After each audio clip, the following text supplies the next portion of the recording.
Nel, anong partikular na mga issue sa rehiyon ang tatalakayin ng dalawang lider? Yes, Ella, sentro pa rin ng kanilang mga pag-uusapan ang ukol sa tensyon sa West Philippine Sea. At ayon kay Pangulong Marcos, ito ang kanyang tatalakayin sa bilateral meeting nila ni Chinese President Xi Jinping sa sidelines ng Asia-Pacific Economic Cooperation Summit dito sa San Francisco, California. Partikular kung paano mapahuhupa ang tensyon sa West Philippine Sea. Again, we will get the view of the Chinese president on what we can do to bring down the temperature, to not escalate the situation in the West Philippine Sea.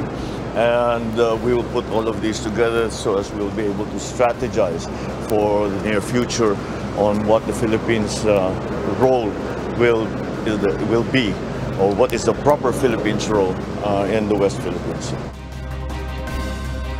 Bago ito, nakipagpulong muna si Pangulong Marcos kay United States Vice President Kamala Harris. Ayon sa Pangulo, tinanong siya ni VP Harris kung ano ang assessment ng Pilipinas sa nangyayari sa West Philippine Sea.